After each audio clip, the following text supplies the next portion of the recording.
اور کمرے سے بکتا جھکتا نکل گیا تھا، جبکہ طاہر رحمان مارے غیظ کے حال میں ٹہلنے لگے تھے۔ فریحہ نے آوازوں کو ختم ہوتا محسوس کر کے کھڑکی بند کر دی تھی اور اس کی پشت سے ٹیک لگا کر پھوٹ پھوٹ کے رونے لگی۔ اسے طاہر رحمان کی باتیں رہ رہ کر رلانے پہ مجبور کرتی۔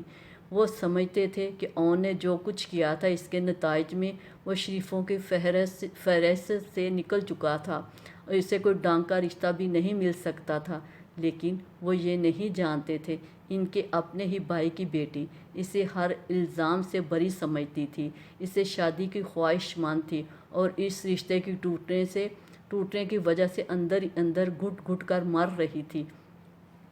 اگر اون برا تھا یا اس نے کچھ برا کیا تھا تو پھر سیٹھ سرفراز نے اپنی بیٹی کے لیے کیوں اس کو چنا تھا، کیوں اس کے ساتھ بیاہا تھا؟ کوئی بھی اس پہلو پہ نہیں سوچتا تھا، اور اون بقول ان سب کے کچھ غیر اخلاقی کام کر بھی چکا تھا، تو ان سب کو کیا تکلیف تھی؟ اور ان سب نے مل کر فریحہ کو تختہ مشق کیوں بنایا؟ وہ اون کی اس کے ساتھ شادی ہو جانے دیتے۔ انہوں نے یہ شادی کیوں ختم کی تھی؟ آخر کیوں؟ کسی کو بھی فریحہ پہ رحم نہیں آیا تھا، اور کوئی جانتا یا نہ جانتا، فریحہ تو جانتی تھی، اسی وقت سے جانتی تھی جب ماہروں نے رحمان پلازا میں اون کو دیکھا اور اس کی اسیر ہو گئی تھی۔ پھر بارہا فریحہ نے محسوس کیا وہ اس گھر میں اون کے لیے آئی تھی، اس کے گھر والوں سے اون کے لیے گلتی ملتی تھی، وہ اپنا سکہ پہلے سے ہی جمانا چاہتی تھی اور اس کے گھر والوں کو اپنے حسن اور دولت کے جال میں قید کر کے مٹھی میں کرنا چاہتی تھی۔ یہاں تک تو اس کی چالیں کامیاب ہو چکی تھی، پھر آگے اون تک رسائی کا مسئلہ تھا۔ اس کی زندگی میں داخل ہونے کے لیے پری پلاننگ کی ضرورت تھی، کیونکہ اتنا تو ماہرو بھی جان گئی ہوگی کہ بہت آسانی کے ساتھ وہ اون عباس جیسے مضبوط قلعے کو فتح نہیں کر سکتی۔ پھر اس نے پوری منصوبہ سازی کے بعد اون کے باپ تک رسائی حاصل کی ہوگی، انہیں جھوٹ موٹ کے قصے سنا کر رام کر لیا ہوگا، اور یقیناً ماہرو ایسا کر سکتی تھی۔ اس کے لیے یہ سب دائیں ہاتھ کا کھیل تھا، تھوڑا مشکل تھوڑا آسان۔ سو ماہرو نے اپنا شکار حاصل کر لیا تھا، اس کے من کی مراد بھر آ گئی تھی، اسے وصل کی شب نصیب ہو گئی تھی۔ آج وہ ماہرو سرفراز فریحہ کے حصے کی زمین پر اپنے خوابوں کا شیش محل بنا رہی تھی۔ وہ زندگی کی آخری سانس تک ماہرو کو معاف نہیں کر سکتی تھی۔ آج ماہرو کس قدر شانت ہو گئی، کیونکہ اس نے عمر بھر کے لیے تمام تر دکھ، کرب، ذلت، بے چینی، آنسو، اضطراب فریحہ کی جھولی میں ڈال دیا تھا۔ لیکن کیا وہ فریحہ کے سپنوں کی سرزمین پہ اپنے لیے محبت کی کوئی فصل کاشت کر پائے گی؟ کیا وہ فریحہ کے آنسوؤں اور بددعاؤں کے زیر سایہ خوشگوار ازدواجی زندگی گزار پائے گی؟ اور کیا وہ حقیقت میں اون عباس کی محبت حاصل کر پائے گی؟ شاید کبھی نہیں، کسی حال میں بھی نہیں، آخری سانس تک نہیں، کیونکہ بیچ میں فریحہ فرقان کھڑی تھی۔ وہ ان دونوں کے درمیان ایک خلیج بن کر تن کے کھڑی تھی، وہ کبھی ان دونوں کو ایک نہیں ہونے دے گی۔ وہ یعنی فریحہ فرقان عمر بھر کے لیے ان دونوں کے بیچ اماوس کی رات بن کر کھڑی رہے گی۔ وہ ساری زندگی اون عباس کے لیے ایک گھلٹ کی صورت مجسم زندہ رہے گی، اسے احساس دلانے کے لیے، اسے کبھی حقیقی معنوں میں خوش نہ ہونے دینے کے لیے، تاکہ وہ بھی زندگی کی آخری سانس تک جلے، زندگی کی آخری سانس تک سلگتا رہے۔ اگر فریحہ فرقان اپنی زندگی اون عباس کے نام پر قربان کرنے کا فیصلہ کر چکی تھی، تو پھر اون عباس کو بھی ساری عمر ماہرو سرفراز کے ساتھ خوش نہیں رہنا تھا، کسی صورت نہیں رہنا تھا۔ پھر ماہرو سرفراز کو بھی فریحہ فرقان کی طرح جلنا اور سلگنا تھا، پھر ماہرو سرفراز کو بھی اس کی طرح تنہا زندگی گزارنا تھا، پھر ماہرو سرفراز بھی سہاگ رکھتے ہوئے بیوہ جیسی زندگی گزارے گی۔ فریحہ کا سایہ کبھی اسے خوش نہیں رہنے دے گا، کیونکہ فریحہ کا سایہ اماوس کا سایہ تھا۔ سناٹا آج بھی نہیں ٹوٹا تھا، آج بھی اس روز کی طرح پورے گھر کو اپنی لپٹ میں لے لیا تھا۔ حالانکہ آج تو اون کی منقوہہ کو گھر میں بیاہ کر لے آئے تھے، پھر بھی سکوت تھا کہ دلوں کو عجیب سے کرب میں چکر پھیریاں دے رہا تھا۔ ہر طرف بے سکونی تھی، شاید اس لیے کہ ان کا اپنا دل چین سے خالی تھا، شاید اس لیے بھی کہ ان کی بیٹی کا دل بھی چین سے خالی تھا، اور کیا، یہ فریحہ تھی، ان کی پڑھی لکھی، فرمانبردار، سنجیدہ مزاج، نیک فطرت بیٹی۔ وہ تو اس وقت کوئی بدحال عمر رسیدہ عورت لگ رہی تھی، کوئی سودائی لگ رہی تھی۔ ان کے دل پہ جیسے گھونسا پڑا تھا۔ انہوں نے بے ساختہ فریحہ کو کھینچ کر اپنے سینے میں لگا لیا، اور وہ جو اس طرح تڑپ تڑپ کر رو رہی تھی، ماں کے سینے سے لگتے ہی بالکل ساکت ہو گئی۔ جیسے بجلی کے بٹن کو دبا دینے سے آواز بند ہو جاتی ہے، ایسے ہی کسی چابی کی گڑیا کی طرح خاموش اور ساکت ہو چکی تھی۔ فریحہ، یہ تم نے اپنی کیا حالت بنا رکھی ہے؟ وہ ماں تھی، ان کا دل تڑپ گیا تھا۔ فریحہ نے آواز کی سمت گردن اٹھا کر خالی خالی نظروں سے دیکھا تھا، پھر پھٹی پھٹی آواز میں بمشکل بولی تھی، تو کیسی حالت بناؤں؟ جو کچھ میرے ساتھ ہوا ہے، کیا میں خوشی کے شادیانے بجاؤں؟ اس کی امی کا دل پھٹنے لگا، آنکھیں بہنے لگیں، زبان سے اون کے لیے تنفر کا زہر گرنے لگا۔ دنیا ایک اون پر ختم نہیں ہو جاتی، وہ کمینہ تمہارے قابل ہی نہیں تھا۔ انہوں نے دل پر پتھر رکھ کر اون کو برا بھلا کہنا شروع کیا تھا، ورنہ اون کو اب بھی دل کوئی الزام دینے پہ راضی نہیں تھا۔ ان کے گزشتہ سارے خدشات، وہمیں، وسوسے مارو کی طرف سے تھے۔ انہیں لگتا تھا مارو کسی چال میں ہے، وہ اون کو ہتھیانا چاہتی ہے۔ ان کا دل ٹھیک ہی وسوسے پار رہا تھا، وہ سارے خدشے بے بنیاد نہیں تھے۔ ان کے سارے وہموں کا جواب مارو کو دلہنپوں جیسا روپ دے رہا تھا، تو وہ ان کے خدشات پہ مہر لگا کر آج حوروں سا روپ لیے ان کے دلوں پہ سانپ دوڑانے آ گئی تھی، تو مارو سرفراز ان کے اون کو ہمیشہ کے لیے اپنا بنا کر آ گئی تھی۔ دل اس حقیقت کو تسلیم ہی نہیں کرنا چاہتا تھا، کر ہی نہیں سکتا تھا۔ ان کا اون ایسا کمزور نہیں تھا جو کوئی بھی مارو سے کسی چال کے ساتھ جیت جاتی۔ اون نام کی سلطنت کو اپنے نام کروا لینا کوئی اتنا سہل نہیں تھا، اور اس وقت فریحہ کو تسلی دیتے ہوئے، اس کے جلتے دل کو پرسکون کرتے ہوئے، وہ یہی باتیں اسے سمجھا رہی تھی۔ دیکھ لینا، وہ 2 دن بھی نہیں ٹکے گی، جینا حرام ہو جائے گا اس کا یہاں۔ اون کے ساتھ نباہ کرنا ایسی نازک اندام مہرانیوں کے بس کی بات نہیں، تم دیکھتی رہنا، جس طرح سے آئی ہے ویسے ہی منٹوں میں چلی جائے گی۔ نہیں امی، یہ خونی بلا نہیں جائے گی، یہ اون کو اپنی اداؤں کے جال میں پھانس لے گی۔ اس کے پاس حسن جیسا باکمال ہتھیار ہے۔ فریحہ نے ہونٹ کاٹتے ہوئے اذیت سے کہا، اون ایسا کچا نہیں، یہ تو بھائی جی نے اسے بے بس کر دیا تھا، وہ تو کبھی نہ مانتا۔ بھائی جی اور تمہارے ابا کو جانے کیا کیا بتا کر ان کے دماغ سن کر دیے تھے، وہ کچھ سنتے ہی نہیں تھے۔ کہتے یا اون کو مار ڈالیں گے یا خود کو، ورنہ نکاح کے لیے حامی بھرے۔ انہوں نے پھر سے زخم ادھیڑنے والا ذکر چھیڑ لیا تھا۔ جو ہونا تھا وہ ہو گیا، ماہرو کی پلاننگ تو کامیاب ہو گئی، وہ اون کو پانا چاہتی تھی، بس پا لیا۔ فریحہ کے دل پر آرے سے چل پڑے تھے، زندگی کا اختتام تو نہیں ہو گیا نا؟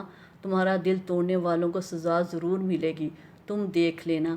عملی زندگی میں آ کر کیسے عشق کا بھوت اترتا ہے۔ ایسی منحوس آئی ہے جس نے ہمارے گھر کی خوشیوں کو تباہ کر دیا ہے۔ فریحہ کی امی نے زہر خند لہجے میں کہا، میرا دل اسی لیے گھبراتا تھا، یہ خدشے بے بنیاد نہیں تھے امی۔ دیکھا نا، مارو نے میرا دل اجاڑ دیا، مجھے برباد کر دیا، اور خود اون پر قبضہ جما کر بیٹھ گئی۔ فریحہ ایک مرتبہ پھر پھوٹ پھوٹ کر رونے لگی تھی۔